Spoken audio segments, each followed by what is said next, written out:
Hey guys, welcome back to my channel. So jumping right in, I'm going to go ahead and go in with my Khlova Castor and Licorice Moisturizing Cream. This is like a leave-in conditioner, I guess.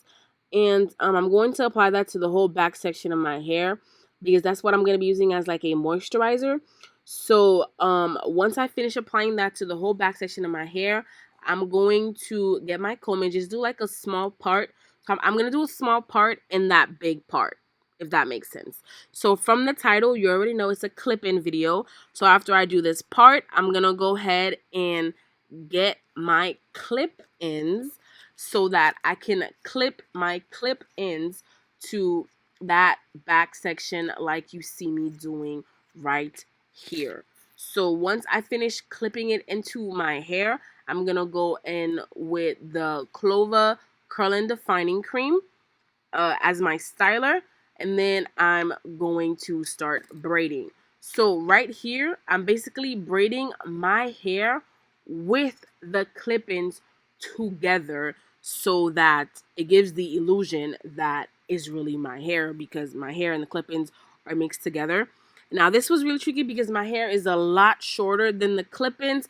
However, just make sure you braid them together and none of the ends of your hair slip out of the braid. And of course, once you get down to the ends, you twirl around your fingers like we always do. So this is just to show you guys one more time how I did the back section. So I clipped the clips of the clip ends to the root of my hair, and make sure you clip them very securely because I had like a little bit of trouble with it like kind of slipping once I would go ahead and like comb it out. As you can see right here, like it's like shifty a little bit. So once you detangle it and make sure that the hair is all smooth and stuff, same thing again, just go ahead and braid your hair along with the clip-ins together. Now you could do a braid or a twist, whichever works. So for my braids personally, I do them kind of tight just because I feel like that gets a lot more definition. But if you do your braids a little bit more loose, that is okay as well. Just go ahead and make sure you braid your hair as well as the clip-in hair together. And that's pretty much it. So once you get to the ends, of course, you already know this, twirl it around your fingers so that it keeps the curl. And that's all you got to do for the back section. So for the front, to hide the tracks, I basically put the tracks in between my hair. So in the back, I had just put the track over my hair. But in the front, at least where the parting is in the front, I put the track over and under. So the trick with this, you guys, I cannot stress this enough. Make sure you have enough hair over. The hair under isn't really important because we have that other part right there. But make sure you have enough hair over the track so that the track doesn't show. Because if the track shows, then that kind of defeats the whole purpose. So make sure you have enough hair over and under so that once you unravel it, the track doesn't show. That's really what you want to make sure that you do for the front of the hair. And for this part right here, like I kind of had too much of my hair because then like my hair was like poofing out and the clip-ins were like hella thin in comparison. But I had to make it do what it do. So this is pretty much how my head looked like in the end with all the braids.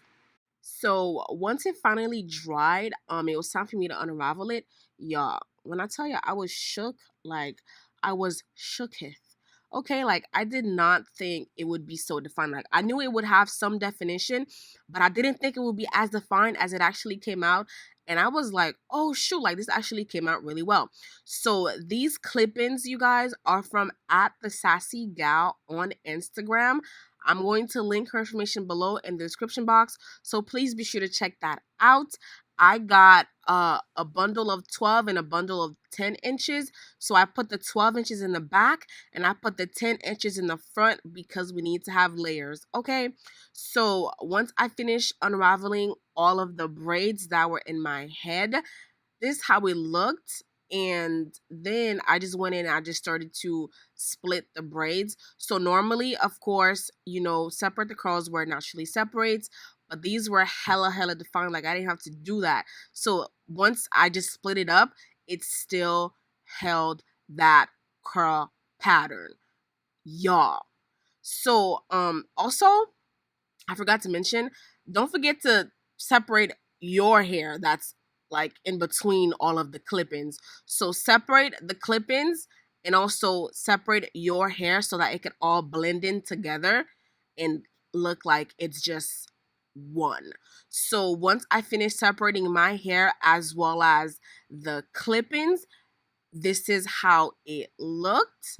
And then to blend it all together, I went in with my edge wax from Murray's. I told you guys from the last video, I got this from Sally's, and I swear by this, y'all. So I just put some like around the perimeter-ish of where the parting is, just so that my hair could be like a little bit more sleek and I could like kind of blend that better in with the clip-ins, because of course my hair texture is kind of close to the clip-ins but like not really.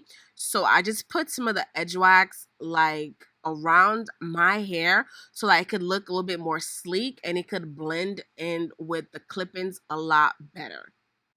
And then afterwards what I did was, so you see how you could see like the ends of my hair right there, I just fluffed the clip-in hair, like I just fluffed it to make it look a little bit more poofy, so then I could like intertwine my hair within those curls so that it looks like is my hair, because it is. And then that's pretty much it, you guys. That's all I had to do. Go ahead and like play with the hair to get it how you want it to be, how you feel more like most comfortable. And that's all you got to do. Like add just more edge control if you want to, but that's pretty much all I did for mine. Let me know if you guys have any questions. Don't forget to like, comment, subscribe, share with a friend, and I'll see you in the next video.